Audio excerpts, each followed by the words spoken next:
So today, yes, we're going to talk about pitch provocations.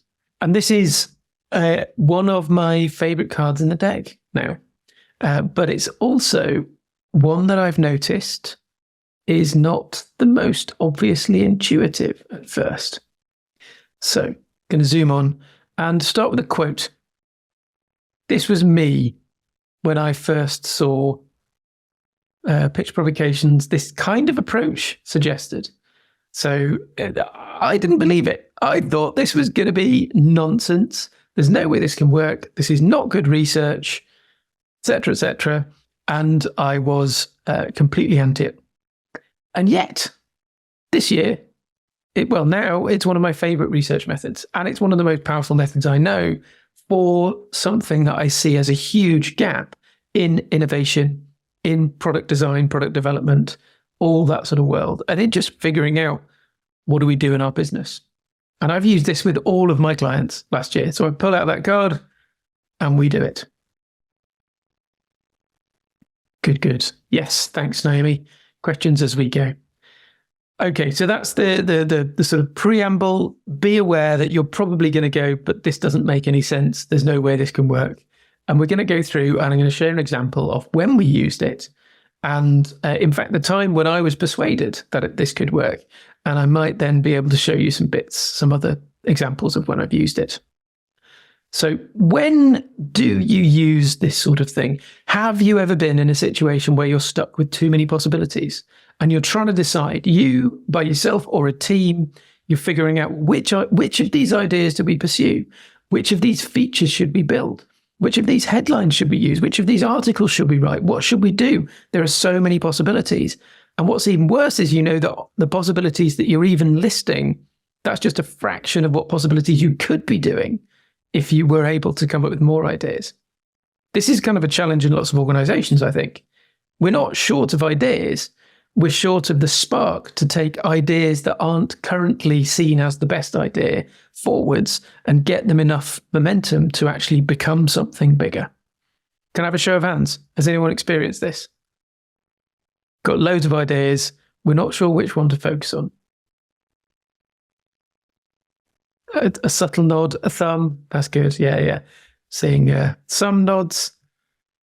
So I was expecting everyone to be like, yes. So this is maybe it's not as big a problem as I thought it was going to be.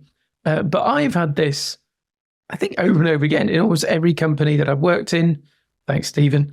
And every day I see it on Designer Hangout, and people try to do these even like really bogus methods to ask people, well, which feature should we build? That's what we're not going to do. Instead, we're going to do pitch provocations. So this is the situation that we found ourselves in back at the time that I'm talking about. So this is back in 2018. So here's the belief that I thought we were going to have. I'll just roll back a sec. I'll say where I was starting, actually. Where I started out was when I joined this company that I'm about to share, I had been a researcher for a long time. And I've been banging the drum, we should do research. If we could just get in contact with the users more, we'd be able to make better decisions. And we just know what the answers were. And then I joined the company I'm about to show you. And they were a B2B company. They were building software and they needed to do an urgent finding of a new value proposition. Their old business offering was reaching the end of its life cycle. They needed something new. They needed to innovate. And they said, right, you can stop banging your drum. You can get down off your pedestal. Go on then. Go and do the research and figure out what we should build. What's the new value proposition? We've been trying to come up with them. And we keep going in a room, coming up with a brilliant idea, building it for 6 months, and then nobody wants it. So we're persuaded that we should be paying more attention to our customers. The floor is yours. Off you go. And so I was like, oh, shit. I don't know what to do now. And we went out to the audience. We did the research. We studied. So in this case, I'm referencing some cards as we go. We were working with merchandising teams in e-commerce companies. This was an audience that was adjacent to the audience we were used to. We could understand them well enough. We could access them. And we built models, a picture of their world. We went and we did documentary conversations. We've really dug into what their day was like, and built a rich understanding of their jobs and how their life was and all of the problems that they had. And we got all of this different list of stuff, which is all across different organizations, slightly different, but fundamentally there were some core things that really needed to get done. The problem was there were too many possibilities. And so we didn't know which one or two or three, like we couldn't do all of them. That wasn't going to work. We had to know which one was going to be the most valuable one. Now, this is why I realized, found this later, this is from a guy called Max Boiseau, and he did a lot of work in knowledge management and something called information space theory. And when you go and you do that deep ethnographic research, what you're doing is collecting loads of dots, and you collect a bunch of dots. Now you've got some dots.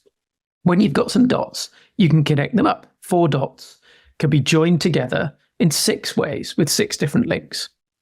When you've got 6 links, you can then make 64 different patterns. I'll leave that as an exercise for you to draw all of the patterns, but you could make 64 patterns out of those 6 links. 64 different patterns from just 4 dots of information. Well, how much points of data do we have when we're going and doing ethnographic research? And it gets really bad really fast. If you've got 10 dots, there are 3.5 trillion potential patterns. With 12 dots, there are 4.7 quadrillion potential patterns. How can we pick the right pattern out of that? This was an insight which comes from, to share a not so happy example. After 9/11, people were looking back and going, well, look, all of the data that we needed to predict that 9/11 would happen was there. The patterns were there in this mess of data. Why did nobody see them? And the reason was all of the patterns were there. You couldn't know that those patterns were significant until afterwards. Then when you know they're significant, then you can see them and it becomes obvious. And that's called retrospective coherence. You can only know after you've done it what was the right thing. But that doesn't help us beforehand, does it? So we need a way to help us beforehand. And that's when we turn to pitch provocations. And this is what we'd really like to know.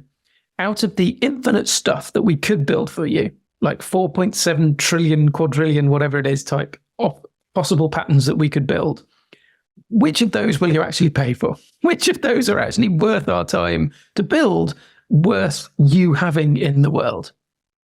And that is where we get to pitch provocations. And so here's what we did.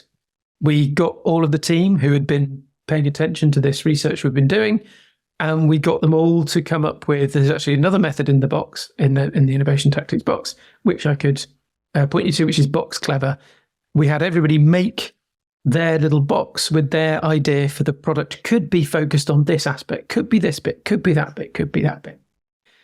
And we made all of these different pitch provocations. They're very, very simple.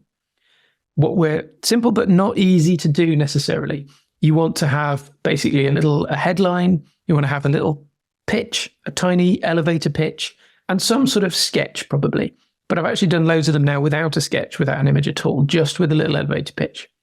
And what you're basically doing is testing the bit that you'd see on your landing page above the fold.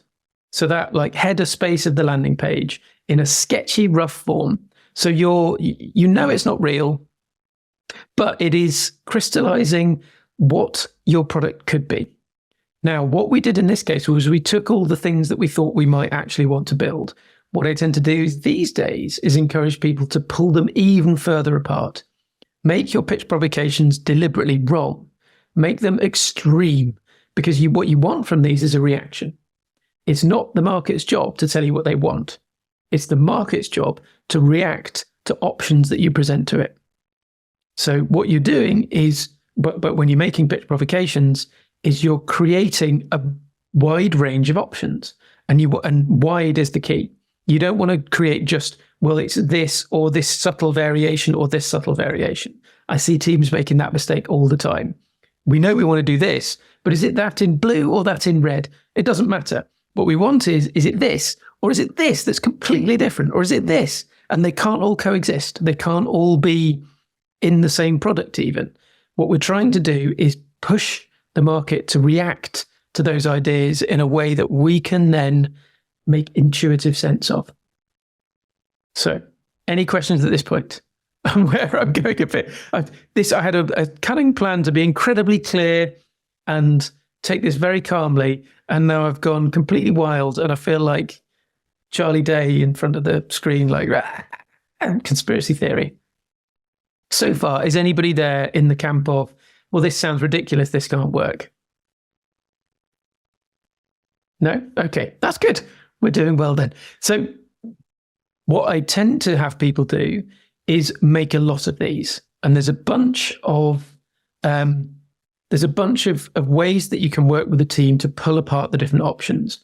What you often find on teams is there are people who have quite strong beliefs about what they think it should be. And so, great, let them make the version that they think it should be, and we'll probe that with customers. Also, ask them to make the opposite of what they think it should be. So great, you think it should be that. What if all of your assumptions are wrong? What would you then make? Do that and see how that goes down. If you're right about your version, then people will hate the opposite, won't they? And you'll get to see, and you'll get more evidence for yours. Fantastic, right?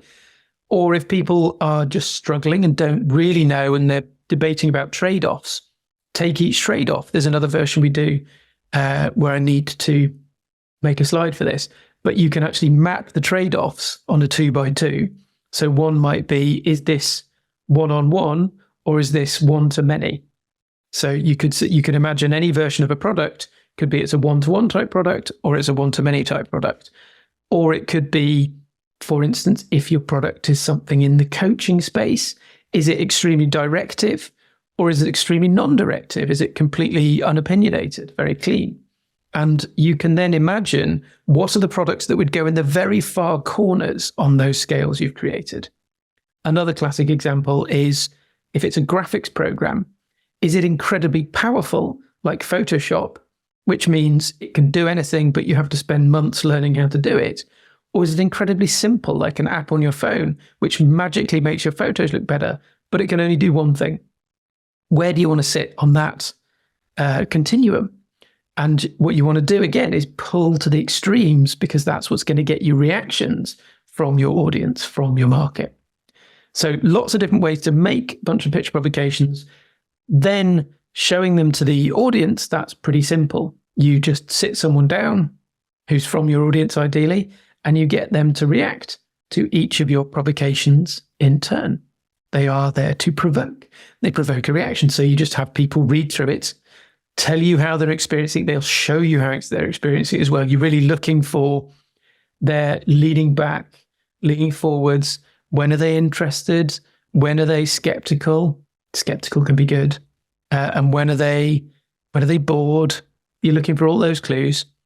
Then I always ask them to tell me what you think this is in your own words. Tell me, what else do you think that exists that's like this? Tell me, if you had this, what would it enable you to do differently right now? And then what if you had this and it was awful and it made your life loads worse? What went wrong? Why was it so bad?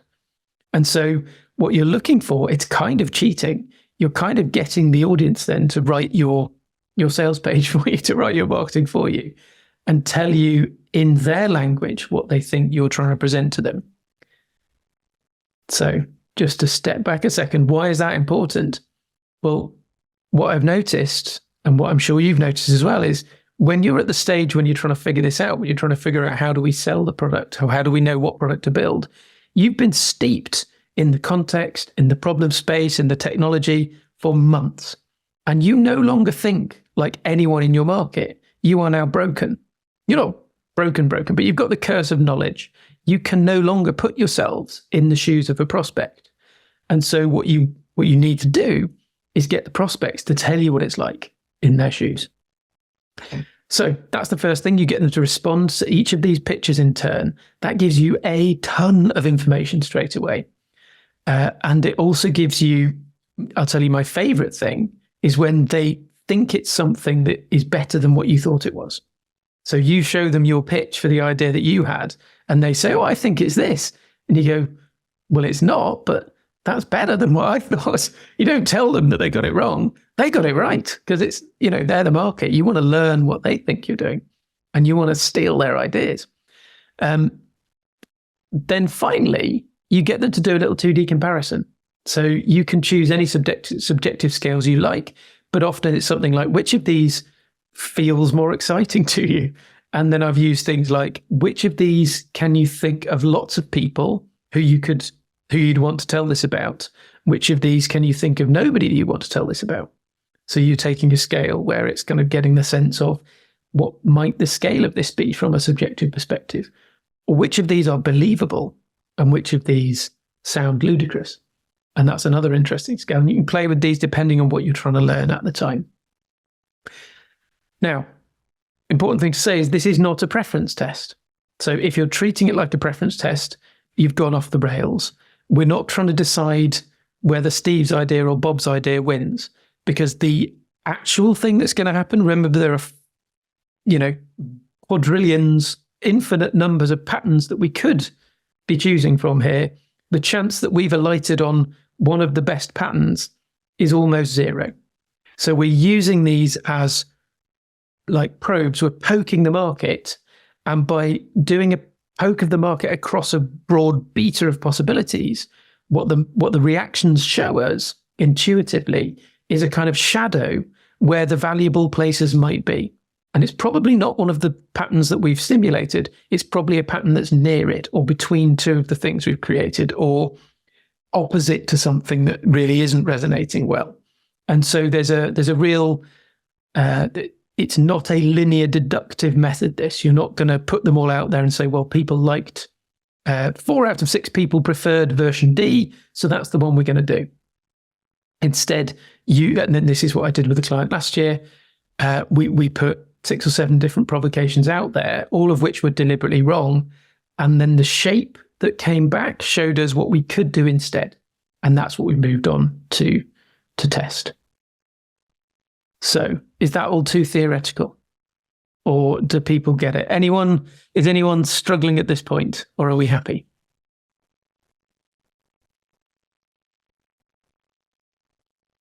I have no indication from all these blank screens.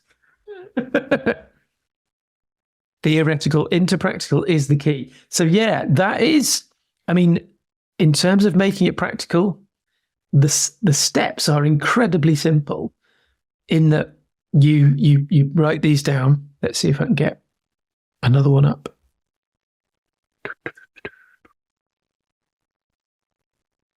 Can't share that one. Let's see if I can find another one that I can share.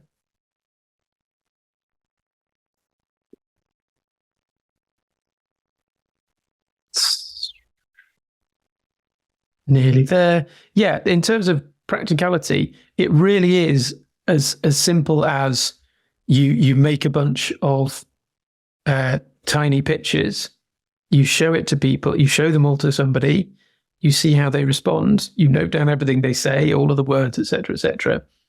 You do that 6 to 10 times, maybe. You see, you just get a feeling for what patterns come out, and then you figure things out from there.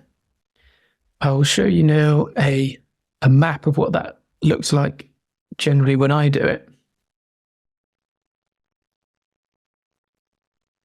So there's an actual Miro board of me doing this with a client last year.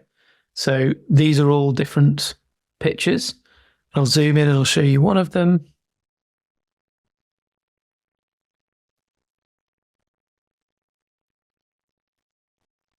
So I think that should be fine. So if we zoom in, this is one of them. One of the things that I love about this method is it's incredibly fast. You don't have to do a ton of design and debating and things like that. I wrote, what are there? 1, 2, 3, 4, 5, 6. Yeah, so I wrote these 6 pictures on a train in an hour the day before I did the first test, because we moved very, very quickly. I put out a note on social media saying, hey, I'd love to talk to people about this method, about something we're in the space of. This was to do with narrative sense making. And a bunch of people went, yeah, sure, I'll talk. So I booked someone in, and then I realized, oh, now I've got someone booked in and I've got nothing to show them. So I wrote these 6 in an hour on a train. They're not brilliant, but I was able then to just get somebody to read through this and react to it. And all I did was say, just use my sort of thinking of what I thought about the problem space at the time, based on what the team had told me that I was working with, what I knew of the context. And, I was able to use the research I'd already done to just piece this together. Ideally, you do this with a team and you create lots and lots of versions. That take a bit longer. In this case, I was doing it by myself. But you can see it's just written out what I think your problem might be and how this is going to help. It's kind of, this is something that could help you. And then people started reacting to it. And I captured all of the notes that they gave me. And then over on the right of each session, I then got them to sift things and make spaces. And then as we did that, and they moved the different ideas around, I then took more notes. So just that refined note-taking, take all the notes. Now, some things that I learned. What do you learn from this? So when we did this set, we actually found that a few of them really started to pop out as things that people were much more interested in than others. And we ended up really zeroing in on this set, I think, over anything else. Actually, no, it wasn't that. This worked. That was a real something that everybody really resonated with. That was something everyone resonated with.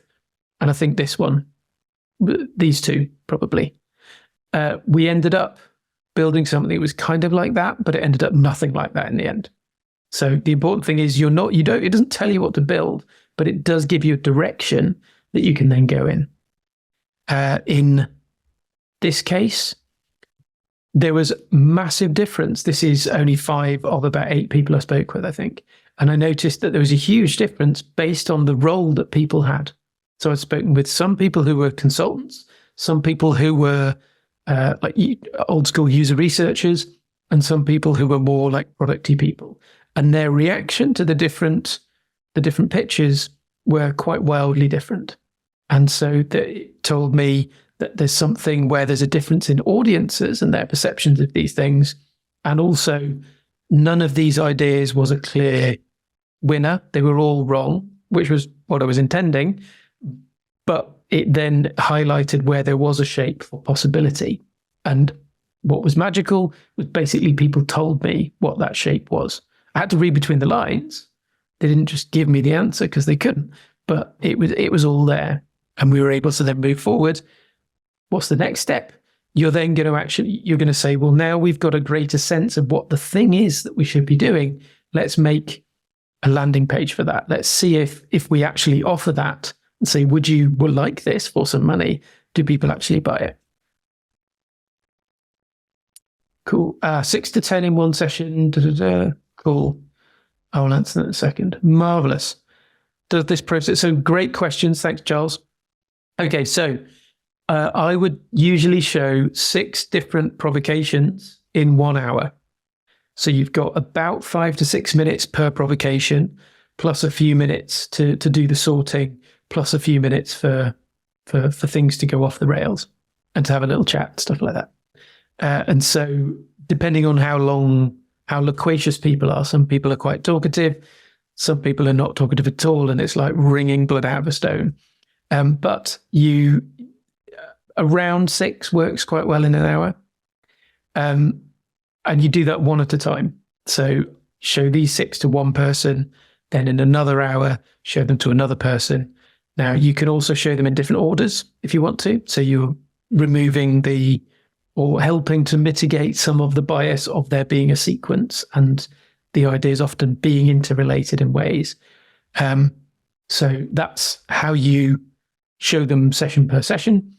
It's really good if you can do all of the sessions fairly close together in time, just so you have a chance to load up your brain with all of the mess and let it relax with that and have things sort of emerge that you realize. And then does this process also get help buy-in from all the players? That is where it is really good. Yes. 6 provocations with 1 user. then repeat the same provocations in new sessions with new users? Yes. And it's not a preference test, and it's not a kind of a deductive research method.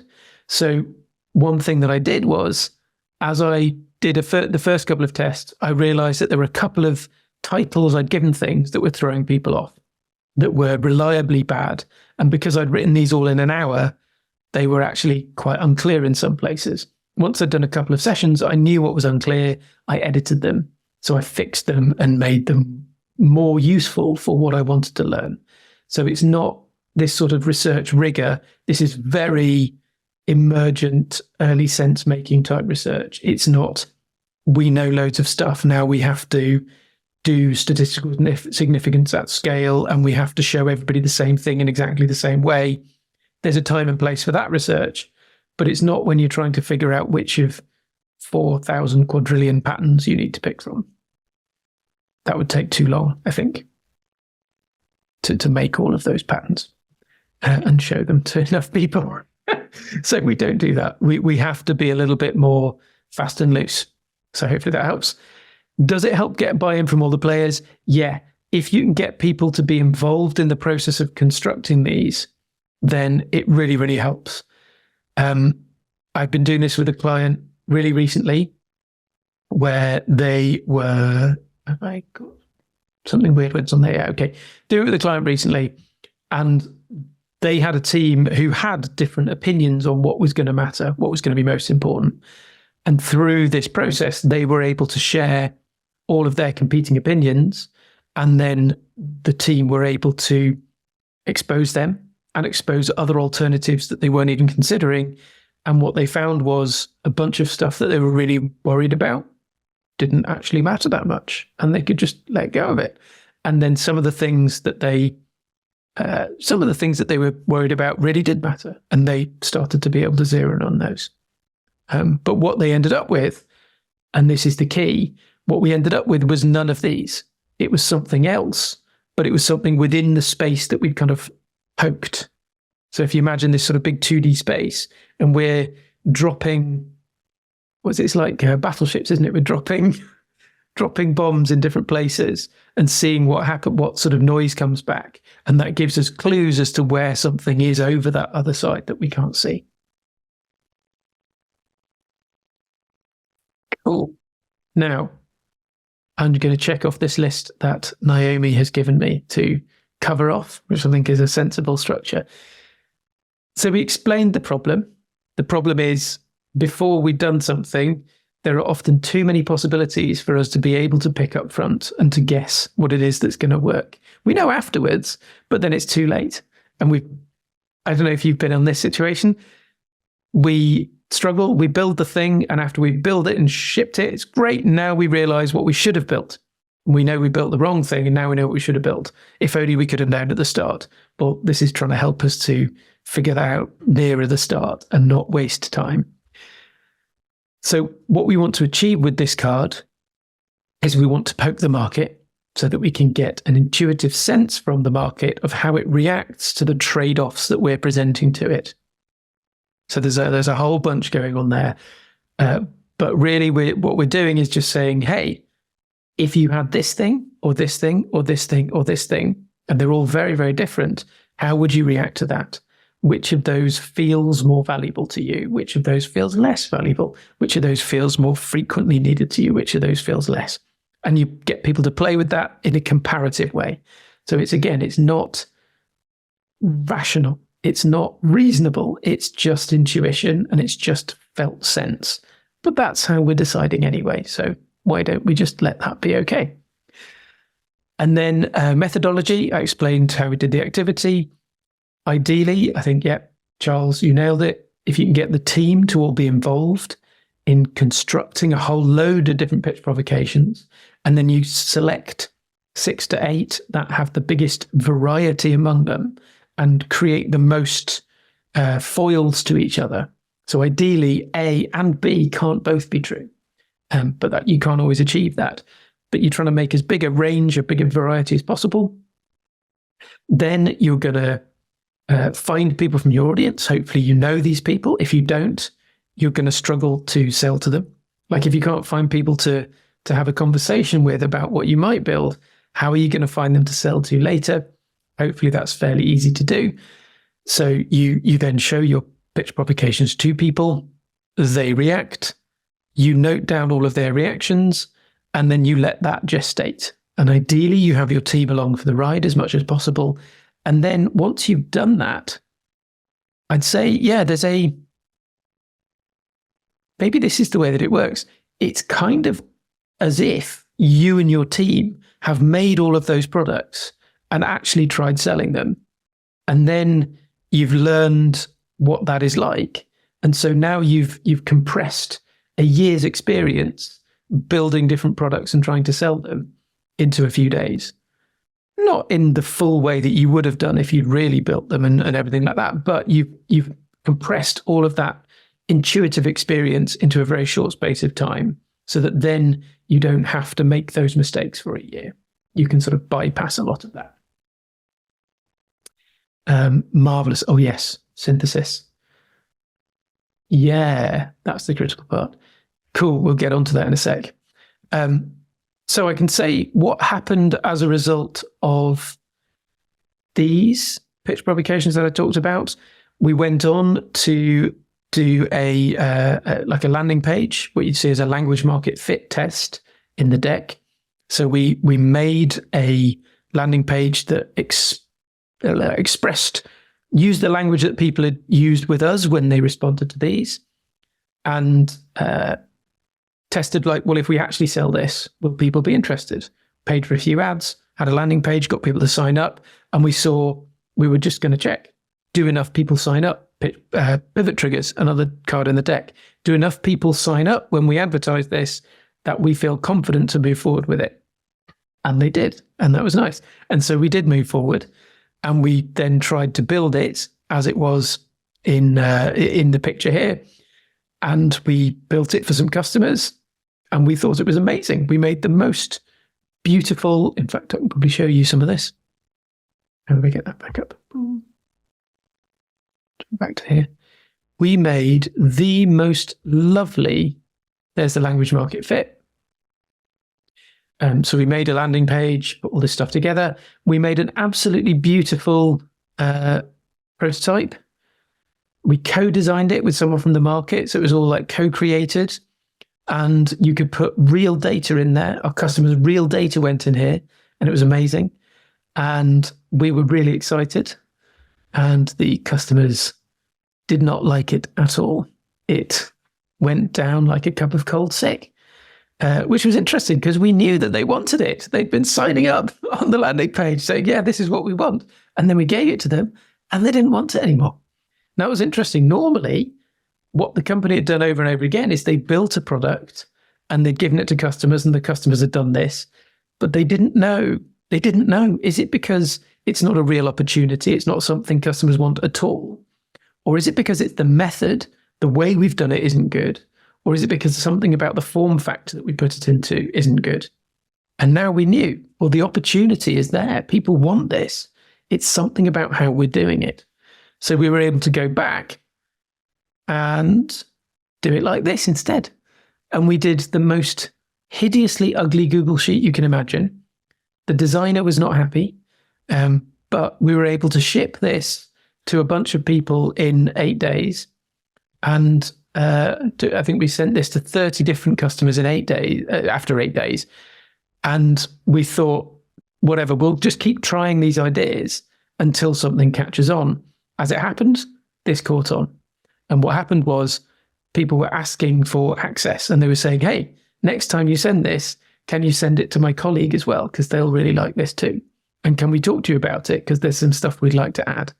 And it was people that we were struggling to talk to before. So it was really exciting from just making something this ugly.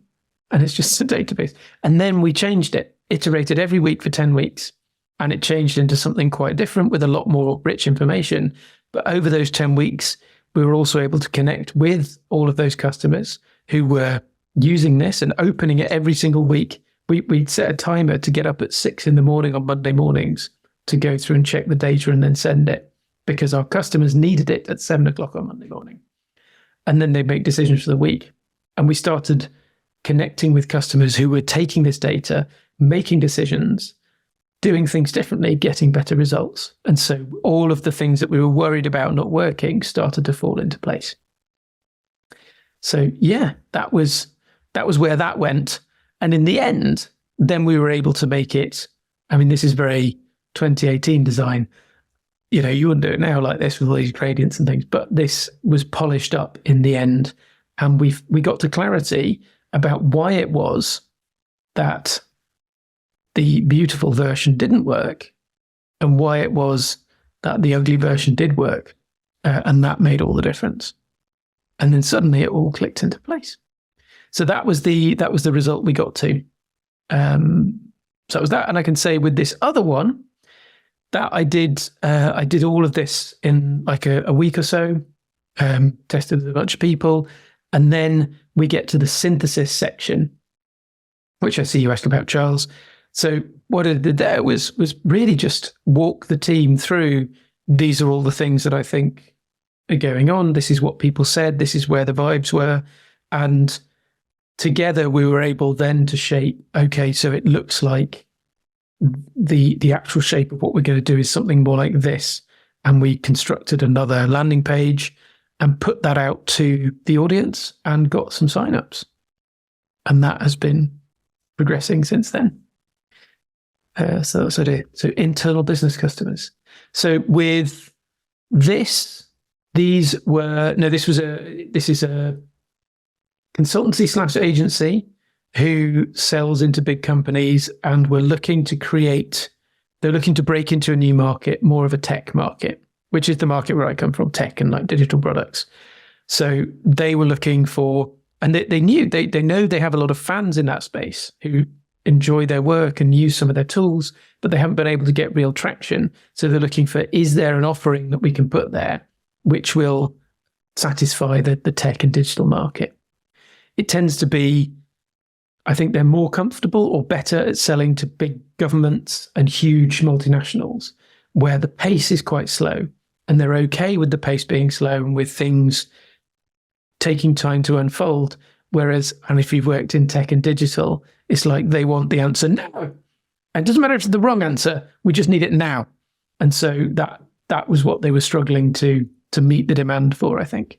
And so this whole project was a way of saying, well, can we give them a pre-packaged thing that is good enough now, which gets the foot in the door and start things moving?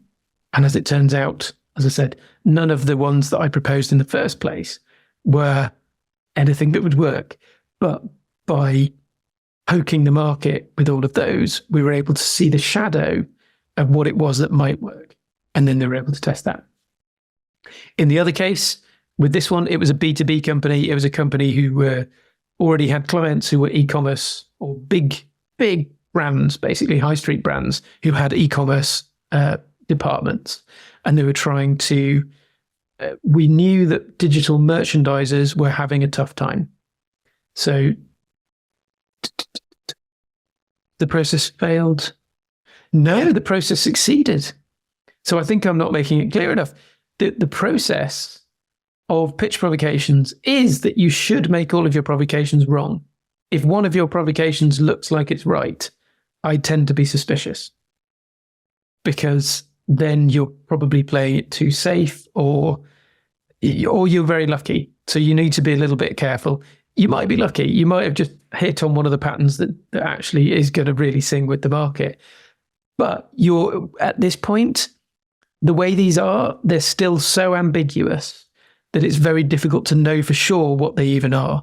So what they're really doing is cutting down the massive space you've got available, and you're just trimming some of it away and finding an area that you can then start to more usefully hone in on, if that makes sense. Cool. So that was that. Participants, we said, who was involved. Always it's the team who are going to be building the thing, and the team who are the stakeholders, that sort of people, need to be involved in constructing or feeding back at least on the different provocations you're making. And then your audience, the market, are the people who are going to be responding to them, so that you're getting the market's information. Challenges. One challenge was my own, cheers, Steve, One challenge was my own skepticism. So as I said, I thought when I first saw this, I thought it looked like a preference test, and I thought it looked really bogus. I thought we were just basically saying, look, if we make you this, would you like it? And that is obviously a total no-no. You can't take people's word for that at all. What I hadn't realized was it's the thing that makes this work, I think now, looking back, with benefit of hindsight, is the fact that we're doing multiple parallel probes all together. So we're not trying to say, hey, here's our idea. Would you buy it if we built it? At which point people will always lie to you. Instead, we're saying, of the range of things that you could possibly have in this space, how would you make trade-offs between them? And so we're using this to get a sense of how people in the market make decisions about the sorts of things that they will choose. Because you also can't ask them how they make decisions, because we don't know how we make decisions. We have nice stories about how we think we make decisions, but it's not how we actually make decisions. So we're trying to get at those underlying processes a little bit. But yeah, so one challenge, and I see this again and again when I use this, is that skepticism. It is not a normal method. It's not a deductive, linear cause and effect method. It involves allowing yourself to be a bit playful, a bit intuitive, to be deliberately wrong, and to really listen to the stuff the market isn't telling you directly as it reacts to what you're showing it. Good. So, how are we doing? Would anyone like to unmute and share what they think we've been talking about today? What stuck out for you? What was memorable? Is there something you're going to try, or is there something that's blocking you?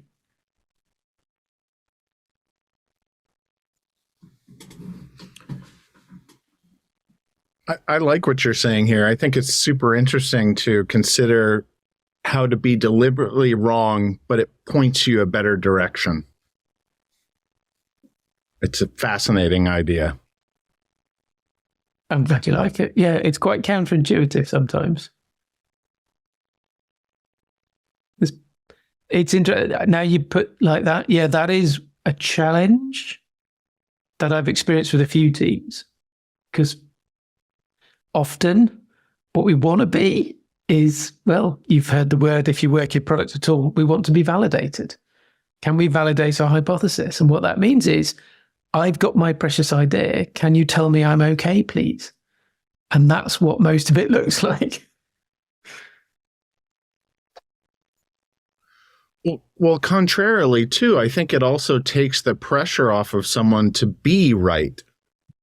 Yeah. It's almost like playing the game to say, you win this game if you're wrong, and let's make it fun. And there's like a workshop format that I've used a few times as well, which I ended up calling the George Costanza workshop. So have you seen the episode of Seinfeld where he decides that he has to do everything the opposite of how he's done it? The classic episode, very worth watching if you've not seen it. But yeah, it just says, I do all these choices and my life turns out rubbish. Therefore, if I do everything the opposite, it'll turn out great. And so he just goes against all of his instincts and everything starts going brilliantly. And so I get people to do that with here's your idea. Let's look at what the assumptions are underneath it. Now make all of those the opposite. What would you make given those opposite assumptions? And that could be an interesting way to get to a wrong as well. Kate, really good question. If you work on a well-established digital product, can you use pitch provocations to help reprioritize the huge amount of ideas already on the roadmap? Yes. So I have used it for that sort of thing as well. Essentially, what you're going to do is, what I'll often get teams to do then is take the list of ideas on the roadmap, and then there's another card called snowmobiling, which is all about recombining things. So if you take these different features, each of those features in itself would have a pitch. That feature enables you to do something. What's the way that you'd elevator pitch that feature? But what you can then do to help generate more ideas is, what if you mix two of those features together? Or what if you mix 3 together? And you can play with it like that and create different combinations and then pitch those combinations that start to point in really interesting different directions. What you usually find is all of the ideas that are on the roadmap are actually wrong, and there are better things you could be doing instead. And you can bypass a lot of pain. I would expect it to be perhaps more difficult because there's already more investment in it. It's been decided from a business point of view, this would be valuable. And also, perhaps the dev team looked at it and gone, like that's achievable within this time frame type thing. So does that make things harder? Yeah, absolutely. Yeah. Because once you've got that, like there's this, in order for things to get on the roadmap, they basically have been validated, not by real world, but by executive narratives. And so to get on the roadmap, you're already, well, to get things off the roadmap, you're basically telling executives that they've done things wrong. And that's not easy. So in that case, what I tend to do is not, like you can do some pitch provocation type stuff. And that can help you to reprioritize. The one thing that I've seen that kills things from the roadmap is the time machine exercise. And then, which we went through before, didn't we? So yeah, getting the exec to sit down with you as well, the person who's really sponsored this idea, who's running the roadmap, getting them to do the time machine with you too, and all the team, and suddenly see all of the stuff that could go wrong. That goes one of 3 ways. So one is basically the exec says, do you know what? It doesn't matter. I don't care if it all goes wrong. We're building it anyway. Go and build it. And then the team can go, fine, we don't need to worry then. Let's just build it. Or there's like a single fear that actually people aren't going to want this, or this isn't going to work. It's going to ruin people's lives. And that becomes the biggest fear that everybody has. And the exec's like, oh, maybe this is a problem actually. Okay, and it opens the door to, well, perhaps we should run some sort of experiment, some sort of test. Or you get the fears are all over the place. And what that signals is, we don't actually know what this idea is. Everybody thinks it's something different. And so what's it even doing on the roadmap? We probably better make some sense of this first. But yeah, that is it is a slightly different situation. And I think, yeah, once people I've also tried using all of these methods with a range of different teams now. So I've got lots and lots of experience with trying to get people to not just barrel forwards with the plan that they've set. And I think 80% of the time we can make a lot of progress and we can shift things. But there are those teams where it does not matter. You can show them again and again. They can experience again and again that this is not working, this is not working, this is not working. It makes no difference as far as I can tell. They just keep doing it anyway. And so I just say, that's fine. Have a nice time. I'll see you another time.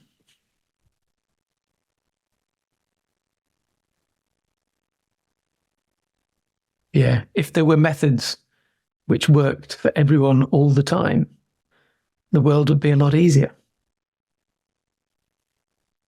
No businesses would have to fail. Yeah, it's cool. Are you doing these processes on Zoom, on site, or both? These days, mainly on Zoom, but I've done them on site as well. So I think a lot of the methods in the deck can absolutely be done in person. They're designed for in-person type situations. They can also be done over Zoom. I think, yeah, I selected the methods for the deck actually that are friendly for both because of the world that we live in now.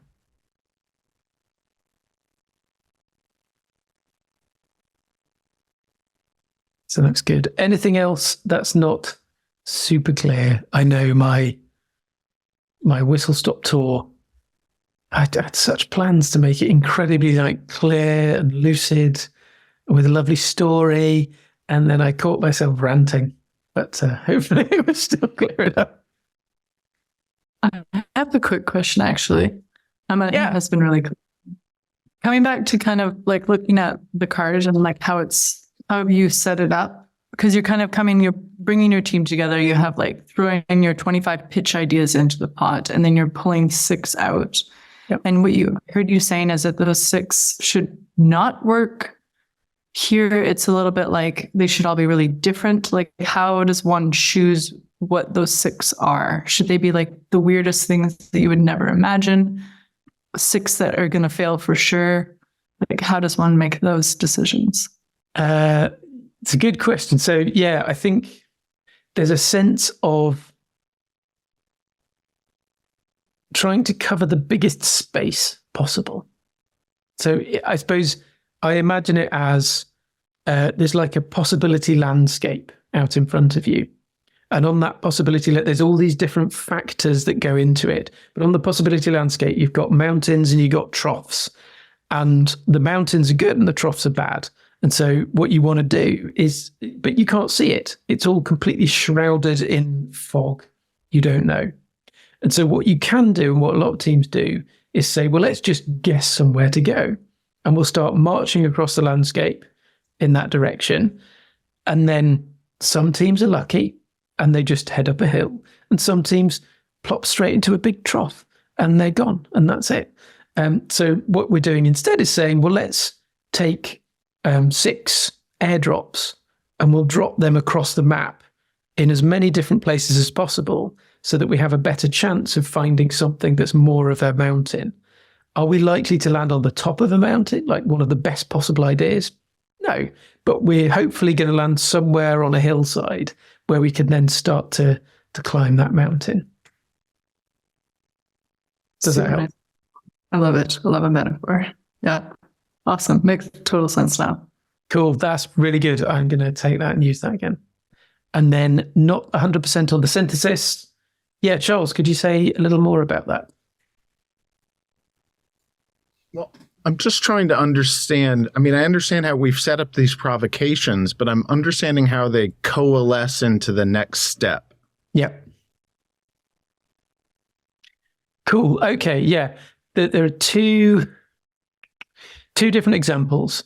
One is with this version.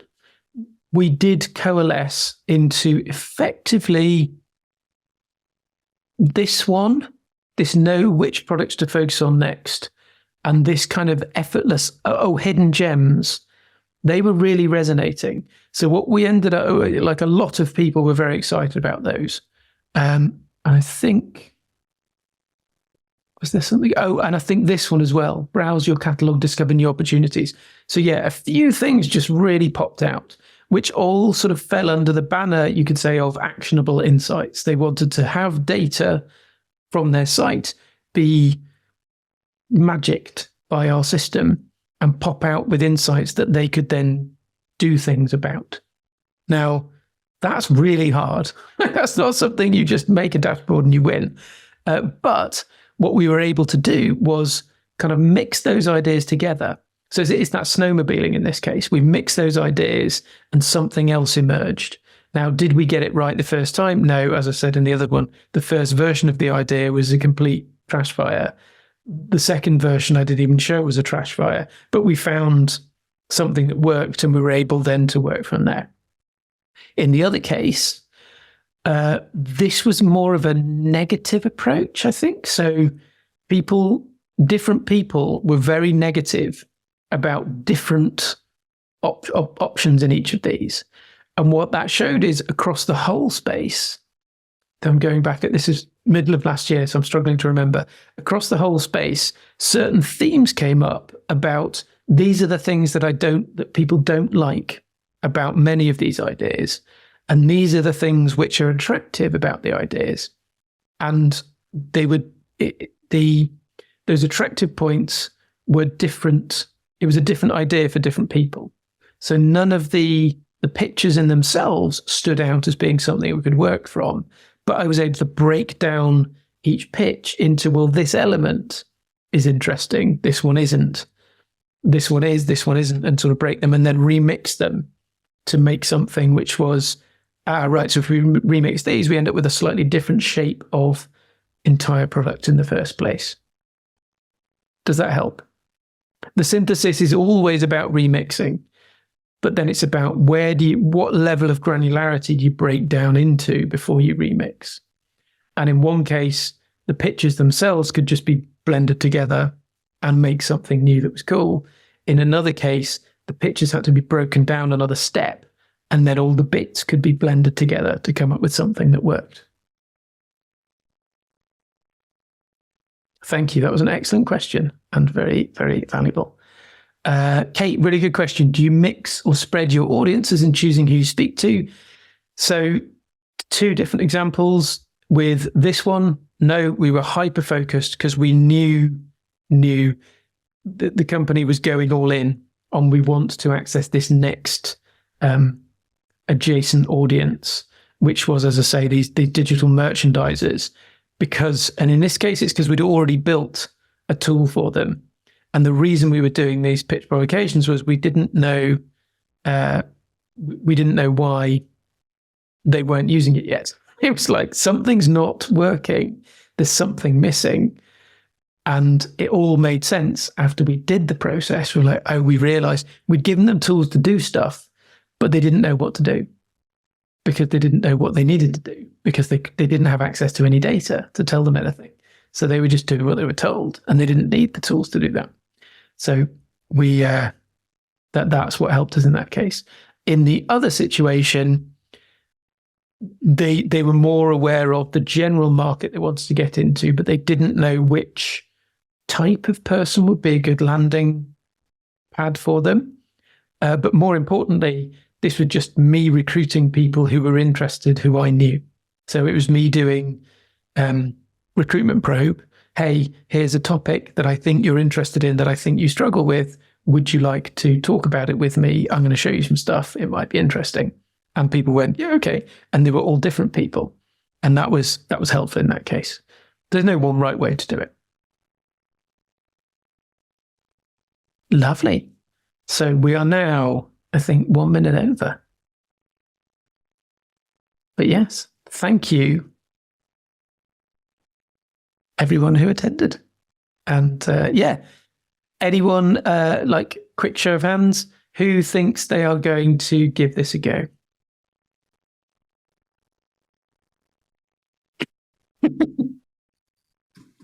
Fabulous. That's exciting. That's exciting for me. I think you're going to have a lot of fun with this. I've been using it for my own stuff recently, and it's good.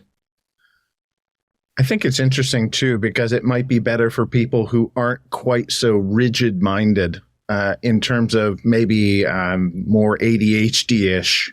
It can get you onto a different track without having to be right.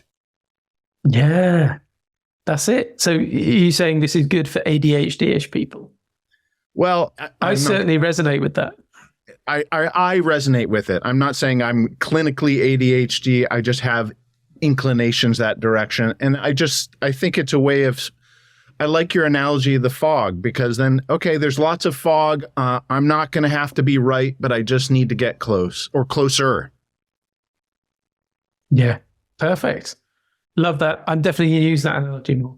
So thank you. Yeah, but as a sneak preview, this is a very early version of what will be a conference talk in the summer. So I think fair to say a little more polish required.